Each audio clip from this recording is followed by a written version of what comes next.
I had my luggage packed and was getting ready to head out the door with my daughter for our vacation trip when a text came through on my phone. The message said I wouldn't be joining them on their Italian getaway. My son in law had decided he wanted this to be just a family holiday.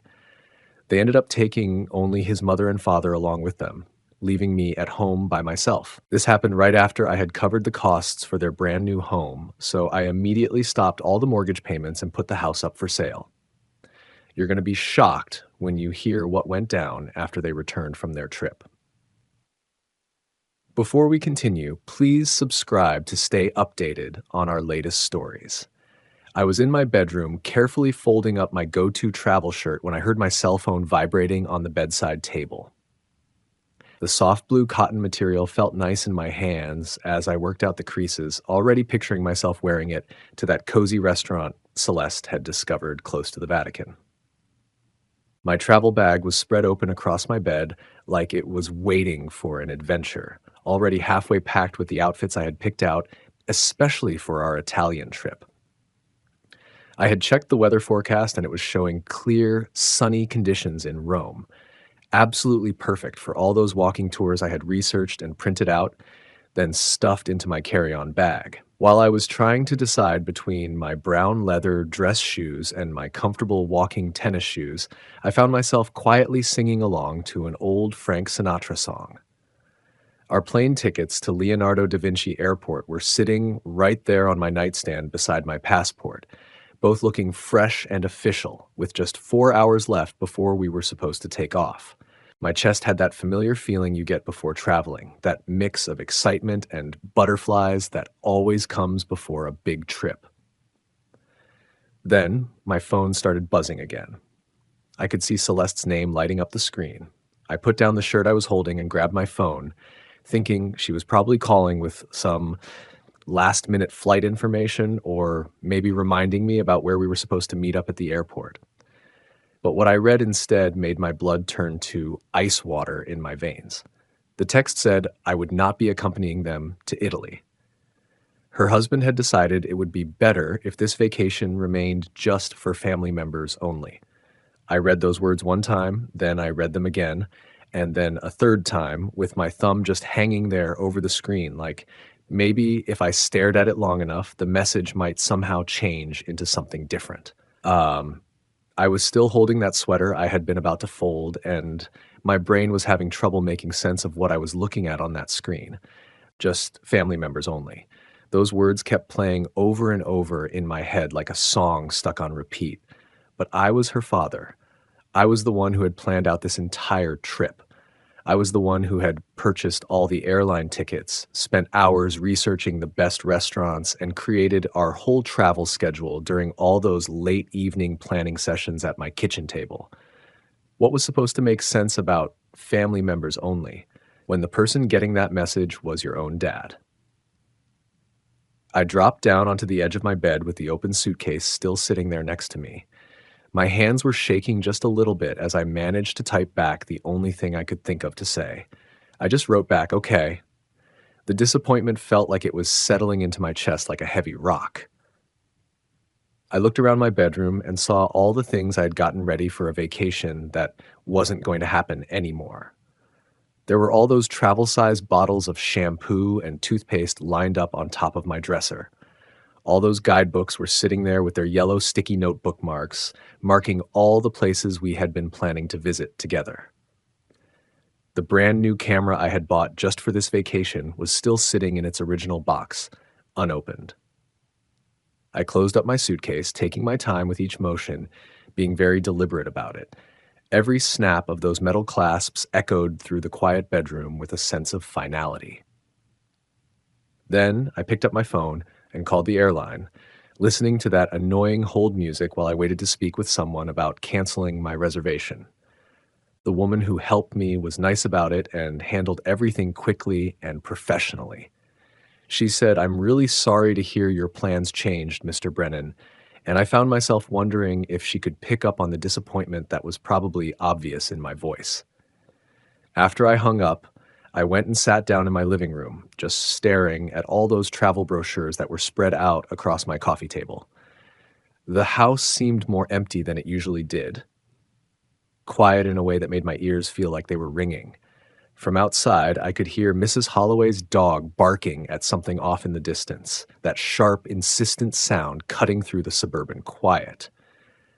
I reached over and picked up one of those brochures. It was a shiny pamphlet all about Roman architecture, and I set it down on the side table next to my chair. It was a small, pointless gesture, but it was about all I could handle in that moment, when I was finally understanding that I had been very carefully and very intentionally excluded from their plans. When evening time rolled around, it brought with it the same quiet emptiness that had been filling up my house all day long. I had been moving around like a zombie through those hours, even leaving my dinner plates sitting dirty in the sink instead of washing them right away, like I always do. That packed suitcase was still sitting there by my bedroom door, constantly reminding me of all the plans that were never going to happen now. I had the television going in the living room, some evening news show that I wasn't really paying attention to.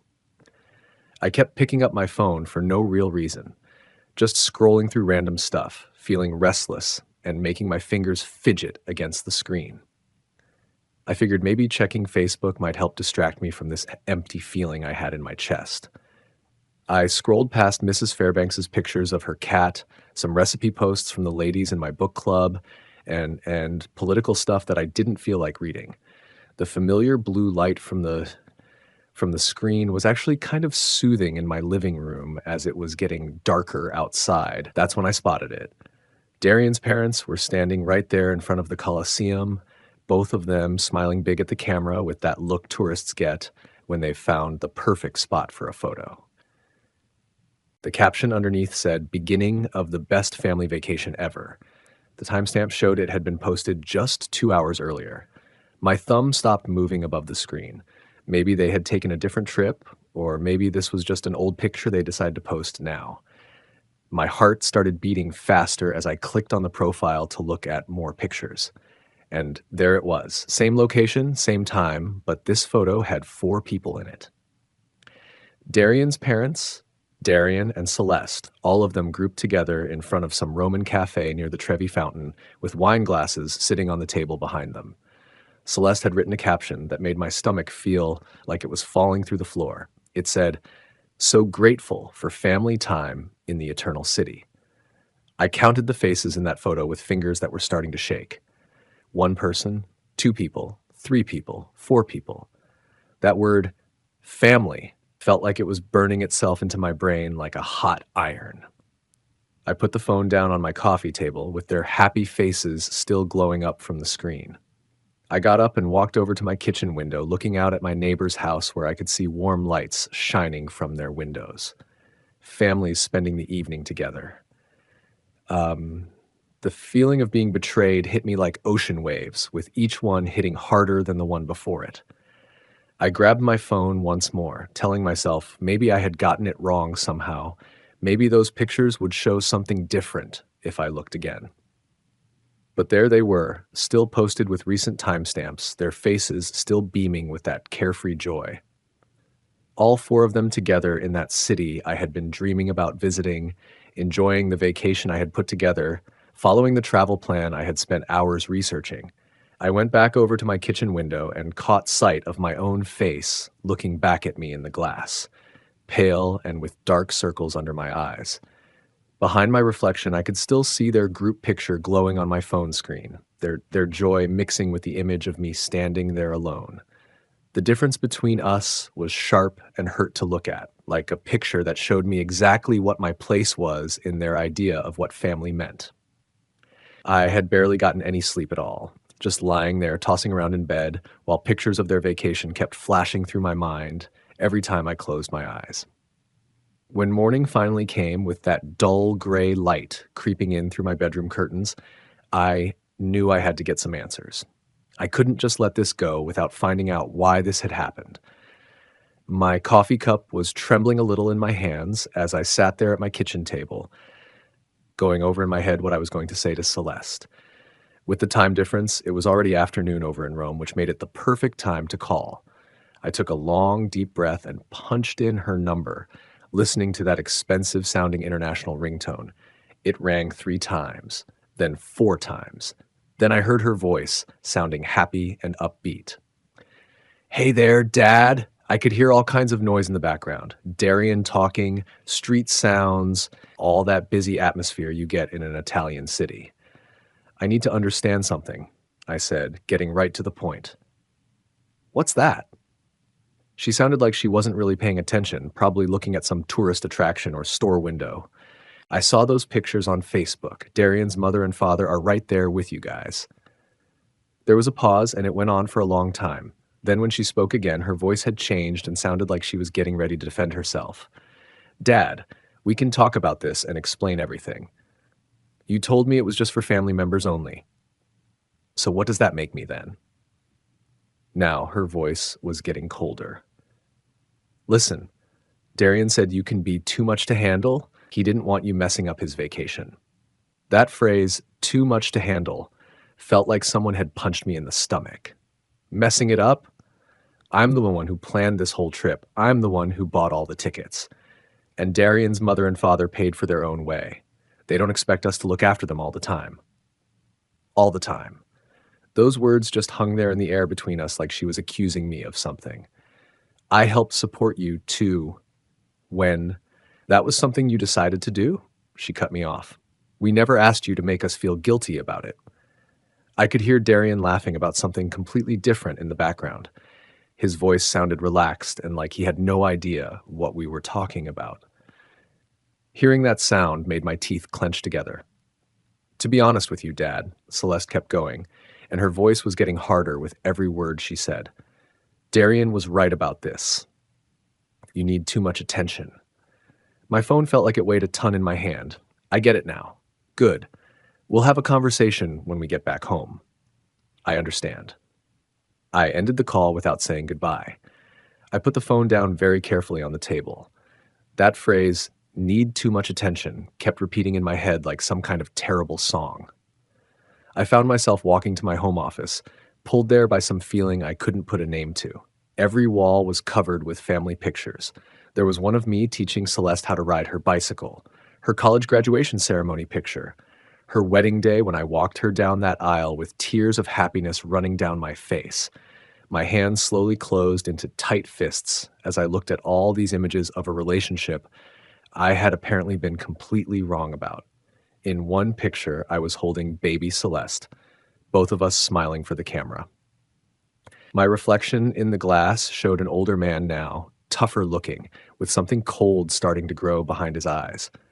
I reached out and adjusted the picture frame, making small, careful movements. That little action felt important somehow, like I was fixing more than just a crooked photograph.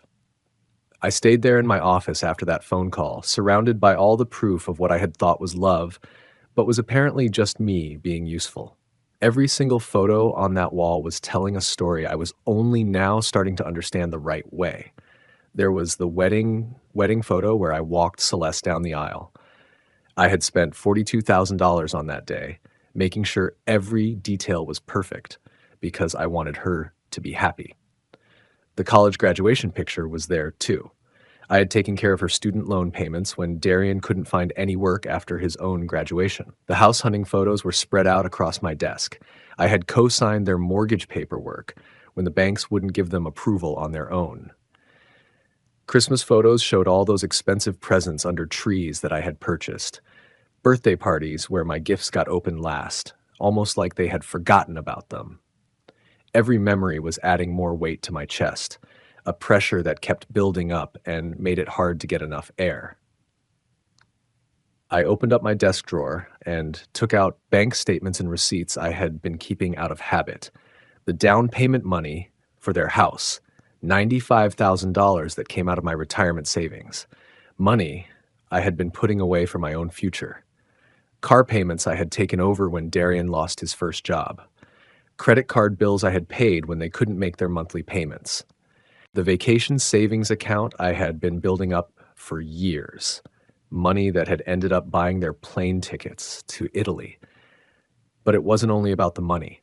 I started remembering all the plans I had canceled, all the things I had given up that went way deeper than just dollars and cents. That fishing trip with my old buddies that I called off because Celeste needed me to watch the kids. The lady from my book club who had asked me out to dinner, I had told her no because Celeste needed help with moving to their new place. My own travel dreams that I kept putting off over and over again while I was supporting theirs instead. Those Sunday dinners where Darian barely looked at me, holiday gatherings where I felt like an outsider, all the subtle ways he made me feel unwelcome while taking my financial support. The pattern was obvious now. I couldn't believe I'd missed it. My hands trembled as I flipped the photos face down. That phrase, need too much attention, kept repeating in my head. Suddenly, I understood the difference between being loved and being useful. They never wanted me in their lives. They wanted me to fund them. I jumped up so fast my chair hit the wall. The mirror showed someone who'd been used for years, someone who confused generosity with love and got manipulation back. The reflection showed a man who'd been patient and giving, repaid with betrayal. I opened my laptop, staring at my bank account where both Celeste and Darian had access. My finger hovered over the trackpad, one click from changing everything, but I closed it. The action hung suspended. Some decisions need planning, not impulse. I sat in my office's heavy silence. The closed laptop felt like a door I wasn't ready to open. Years of manipulation weighed on my shoulders as I stared at the overturned family photos. My quiet house held its breath. Then my phone pinged with my banking app notification. I almost ignored it, expecting routine spam, but something made me check. Account alert, transaction processed. I opened the app, expecting a utility bill. Instead, the details hit like a punch. $892, Il Convivio Restaurant, Rome, Italy. Timestamp 3 hours ago, their lunchtime. Celeste had used my authorized user card, emergency access I'd given her years ago when she was building credit. The irony burned. They excluded me from their family vacation, but used my money for fancy Roman meals. I scrolled through recent transactions with growing disbelief. Hotel charges, boutiques, attractions, all on my card, while Darian's parents supposedly paid their own way. I paced my office, phone clutched tight. Every family photo looked different now, like evidence. The thought formed clearly. This is my chance. I opened the card management section. Celeste's name sat in black letters, representing years of financial access granted from love, returned as manipulation. Another ping, 127 Elegant Style, Rome. She was shopping while I processed their betrayal. That decided it. My finger hovered over remove user. Years of being supportive warred with certainty that support and exploitation were different. The confirmation appeared. Are you sure? This cannot be undone. I selected yes. Authorized user access revoked. I felt my first real control in years. Foreign but satisfying. I set the phone down carefully, looking at my reflection in the dark screen. For the first time in days, I smiled. I went to make coffee, moving with more purpose than I'd felt since that devastating text. The coffee maker gurgled while my neighbor's lawnmower started, ordinary life continuing as my quiet revolution began. Next morning, I sat at my kitchen table, actually enjoying coffee for the first time in days. The paper lay spread before me when my phone rang aggressively. International number, 9 a.m. here, 4 p.m. in Rome. I let it ring twice before answering, no longer eager to please. Good morning, Celeste, I said, hearing her sharp intake. Dad, what did you do to the card? Immediately demanding no pleasantries. I removed your account access. Don't give me that. I tried paying for lunch and it was declined, in front of Darian's parents. Her voice could cut glass. The waiter came back 4 times. It was humiliating. That must have been embarrassing, I replied, sipping coffee. Embarrassing? It was mortifying. You can't do that. I need that card. For what? I thought you didn't need me taking care of you constantly. That's completely different. Her voice kept getting shriller with every word. Is it? There was quiet, and I could hear muffled talking in the background before she returned with poison in her tone. You fix this immediately, or you'll face consequences. What consequences? Darian and I have been discussing things. When we return, we're researching care facilities. My coffee mug stopped halfway to my mouth. Care facilities? You're aging, Dad. You clearly can't manage your money responsibly. The cruelty in her words was shocking. We'll sell your house to cover the costs. You don't need all that room anyway. I heard Darian speaking behind her. Tell him it's for his benefit. Darian says it's for your benefit. I sat in extended silence, absorbing these threats. They wanted to put me in an institution and sell my home because I'd cut off their vacation spending. The nerve was incredible. Dad, are you there? Restore my card access. I heard everything. Good, so you'll handle it? No. What do you mean, no? I mean, no. Enjoy your family vacation. Dad, don't you dare. I ended the call and placed the phone face down. My hands stayed calm as I took a long drink of coffee, gazing out my kitchen window at my well-kept yard, this house I'd owned for 28 years, completely paid off with only my name on the deed, the house they imagined they could sell to stick me somewhere convenient. I got up with fresh determination, leaving my unfinished coffee, and headed toward my office with purposeful steps. There was business to handle. I retrieved my house deed from the filing cabinet, laying it on my desk like a strategy map, but it wasn't my deed I was examining. It was the second property document for Celeste and Darian's house on Oak Avenue, with my name alone on the title, exactly as it had been since I purchased it for them. I recalled that conversation 3 years back. Just for mortgage approval, sweetie. We'll switch it to our names once everything's finalized. They'd been too occupied with their lives for paperwork, always promising to handle it next month, next season, next year. I located Kai Nakamura's business card in my desk drawer. He'd sold me both properties, a reliable man who valued discretion. I grabbed my keys and left. The drive to his office took me through familiar Cedar Falls streets. Mrs. Patterson waved from her garden as I backed out, her friendly wave reminding me how ordinary this morning appeared. 20 minutes later, I parked at Nakamura Properties, located in a restored Victorian that Kai had renovated with clear care. Kai glanced up from his computer as I walked in, surprise and pleasure showing on his face. Fletcher, great to see you. How's retirement going? I need to sell the Oak Avenue property fast. He stopped, his experienced eyes catching something in my expression. The house you purchased for Celeste, is everything okay? Everything's fine. I just need it sold. What's the market doing?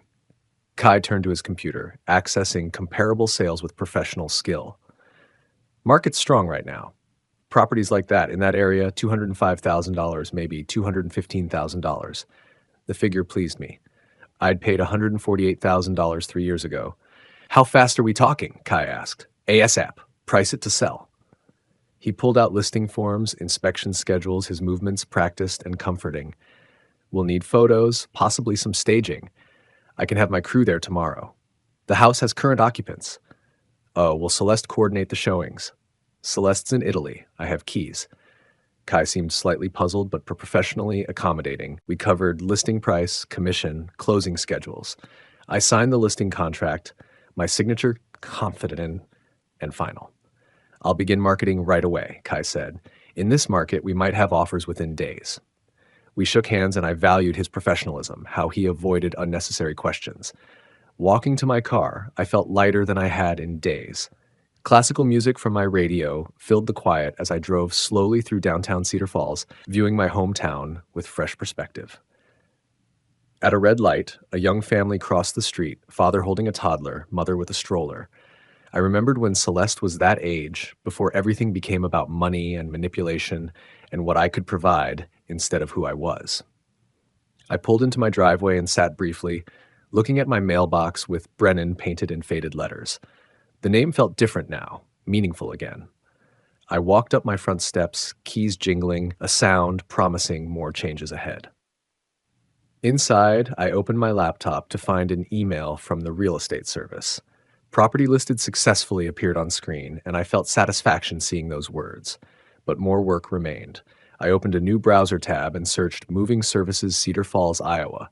Large corporate companies filled the first results, but I scrolled past them, seeking something personal and dependable. I found Brent's Reliable Moving, a sin with small opera reviews, solid reviews, family-owned for 12 years, the type of business where you speak to the owner, not a call center. I called the number, expecting exactly that. Brent's Moving. This is Brent. His voice was rough, direct, no company script. I need help moving some stuff tomorrow. It's urgent. What kind of schedule are we looking at? Tomorrow morning, if you can. It's a whole house full of things. Where are we going from and to? Brent asked. I gave him Celeste's address, explaining everything needed storage. Storage place set up? He asked, and I realized I hadn't arranged that yet. I can suggest Safekeep Storage on Pine Street, Brent continued. Work with them regularly. Need their number? Within minutes, I had Iris from Safekeep Storage on a three-way call, working out details. For a whole house, you'll need at least a 10 by 20 unit, Brent recommended. First month up front. That's $135, Iris said. I'll take it. Can someone meet us there tomorrow? Back with Brent, we settled the specifics. My truck and two guys, we can begin at 8:15 a.m. What's the address again? I gave Celeste's Oak Avenue address, adding, the people living there are traveling. I'd like everything finished before they get back. Got it. Family matter? Brent's voice suggested he'd handled these situations before. Something like that. Been through it myself. Will be quick and respectful. After finishing the calls and paying storage online, I cooked dinner with an appetite I hadn't had in days. I set my alarm for 6:30 a.m. earlier than my usual retirement routine and laid out work clothes, my old jeans and boots from my contractor days, before I became someone who paid for other people's dreams instead of chasing his own. I sat in my living room, watching evening news with fresh focus. The weather report showed clear skies, perfect for moving. Everything was coming together with a smoothness that felt both satisfying and meant to be. That night, I made sure my phone was charging, placing it on my nightstand beside a water glass. In the bathroom mirror, while brushing my teeth, I saw someone I hardly knew, someone prepared for action, someone who'd quit asking permission to control his own life. I got to the Oak Avenue property at 7:45 a.m., 15 minutes early, like always. The house I knew so well looked different now, not my daughter's home anymore, just a property that needed emptying. Brent's moving truck sat outside already, motor idling, steam showing in the cool morning air. Brent stepped out of the cab when I drove up, a solid man in his 50s with the no-nonsense attitude of someone who dealt with countless family dramas without judging. His two crew members, younger men in matching company shirts, were already pulling out equipment with smooth efficiency. Mr. Brennan? Brent offered a calloused hand. Ready to start? I opened the front door with my backup key, the house quiet and hollow in a way that seemed right. We went through each room, Brent evaluating furniture and belongings with expert eyes. This'll take about 3 hours, maybe 4 with the heavy stuff, he said, writing on his clipboard. I showed him what was Celeste and Darian's, which meant everything. The pricey sectional couch I'd gotten them last Christmas, Darian's fancy home office setup with gaming gear, Celeste's huge wardrobe filling 2 walk-in closets. The crew began with bedroom boxes, wrapping and marking with organized precision. I demanded to help despite Brent's concerns about insurance. I'm not that old, I said, getting a smile from one of the younger guys.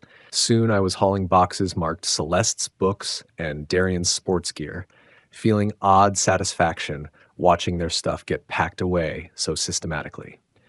In their bedroom closet, I discovered photo albums from their wedding. Looking through them, I noticed I was missing from most pictures. Darian's family featured in every shot while I showed up in maybe 2 photos, always on the sides. I shut the album and gave it to Brent's crew.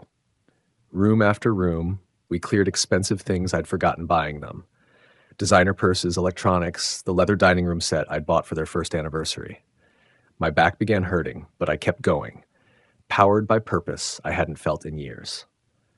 In what was meant to be a future nursery, I found baby furniture they'd hopefully put together for grandchildren that never happened. For a second, doubt snuck in. Was I being too cruel? Then I discovered Darian's credit card bills showing luxury spending while they cried poverty to me, and the doubt vanished entirely. You all right, Mr. Brennan? Brent asked, seeing my hesitation. Just remembering things. Let's continue. By 11:45 a.m., we completed our last check of the empty house. Rooms sounded different now, afternoon light pouring through naked windows onto bare floors. I locked up and kept the keys, following the moving truck to Safekeep Storage, where I watched their belongings vanish into Unit 52C. I paid Brent cash, adding a big tip. Hope things work out for you, Mr. Brennan, he said with real warmth. Driving home alone, I saw my phone flash with a Facebook alert. I pulled into my garage, the device still buzzing in the cup holder, like a nagging reminder that my peaceful morning was about to get much more complex. Inside my house, I finally checked the buzzing phone to find several Facebook notifications. Celeste had posted furious status updates. Some people have no respect for family privacy. The comments showed friends asking what happened, with Celeste playing victim perfectly. I closed Facebook without answering and called Kai Nakamura back.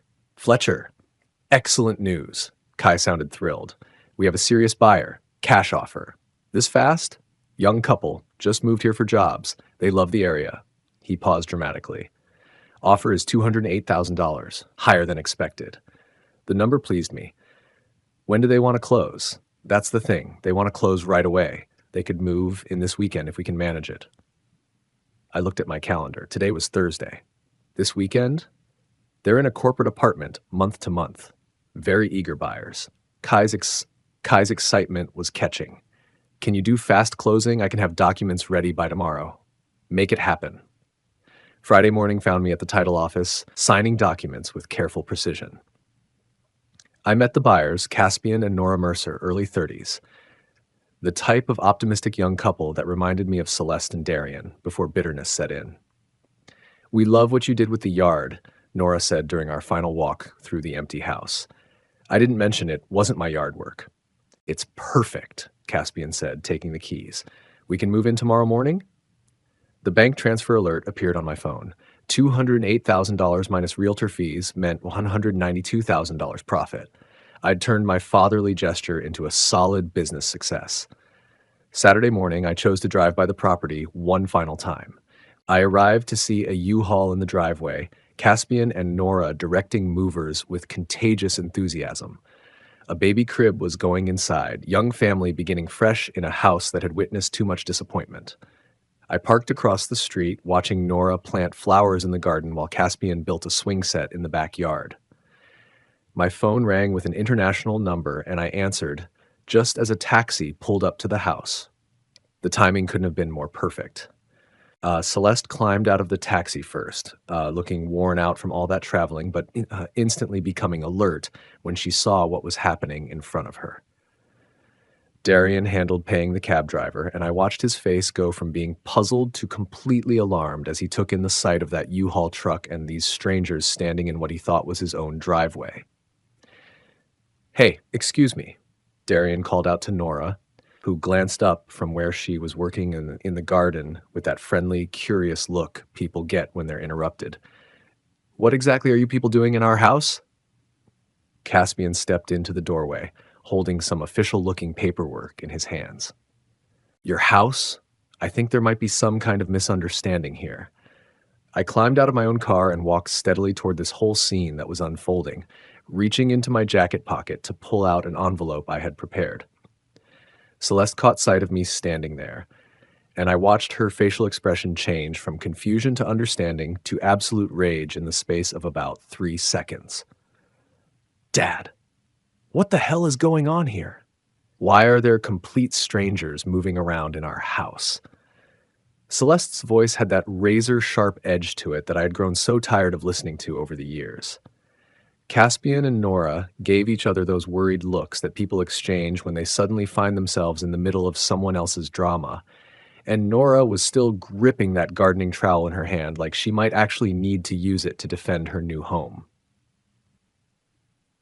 Sir, I don't know who you think you are, Darian said to Caspian, his voice getting more aggressive by the second, but you need to pack up all your stuff and get out of here immediately. Caspian raised up his paperwork so Darian could see it clearly. I've got the deed right here in my hand. We completed the closing process yesterday. That's completely impossible. This house belongs to us. Nora's voice was quiet, but you could hear the determination in it. Maybe we should go ahead and call the police about this? I stepped forward at that point, letting my voice carry that calm, steady authority that I had developed during all those years when I was managing construction projects and dealing with difficult situations. That's not going to be necessary. Celeste's tone immediately became demanding, the way it always did when she expected me to jump in and fix whatever problem she was facing. Dad, you need to fix this situation. Right now.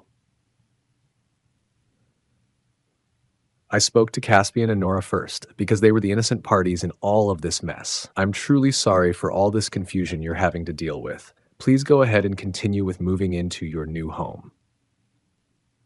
Then I turned my attention to Celeste and Darian, and my voice was steady and matter of fact. The house was sold because it belonged to me, not to you.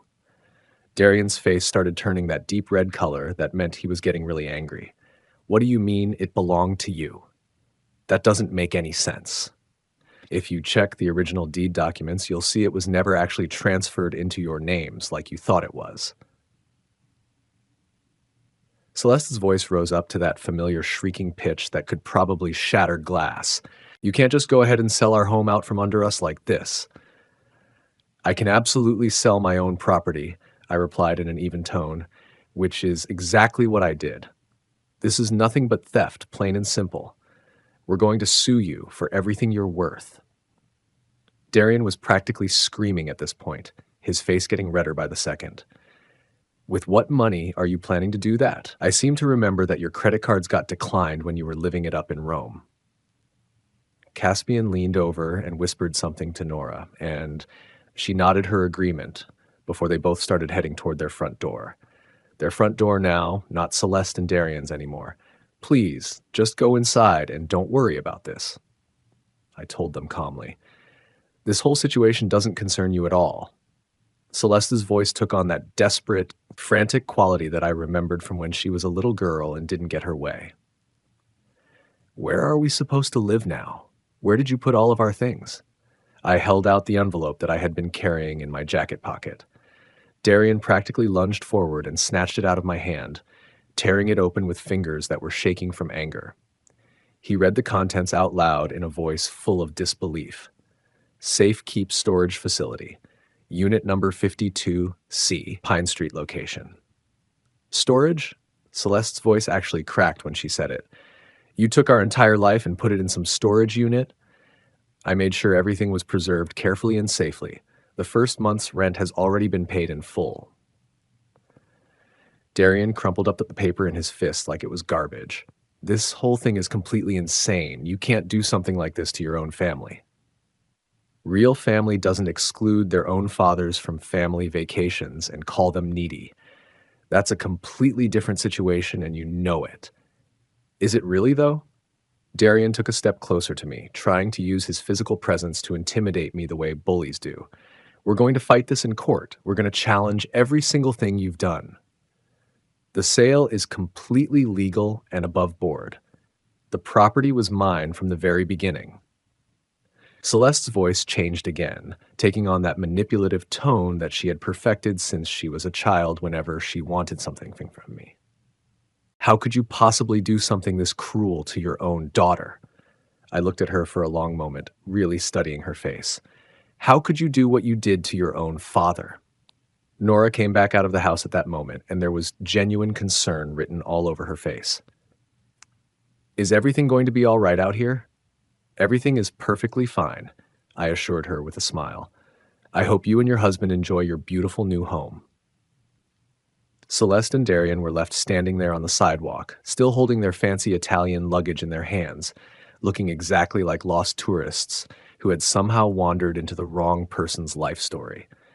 I walked back toward my car with deliberate, measured steps, my old work boots making solid contact with the pavement beneath my feet. This whole thing isn't over, old man, Darian shouted at my back as I reached my car. I got behind the wheel and turned the key in the ignition, and my classical music station picked up exactly where it had left off when I parked. Yes, it absolutely is over. 3 months later, I was sitting at my kitchen table enjoying my morning newspaper and a fresh cup of coffee when my doorbell chimed. A process server was standing on my front porch, holding legal documents that turned out to be Celeste and Darian's lawsuit against me. I signed for the papers without feeling the slightest bit surprised that they had actually gone through with their threat. By that same afternoon, I was sitting in the exact same kitchen chair reviewing the court's official decision. Lawsuit dismissed. Property owner had full legal right to sell his own property.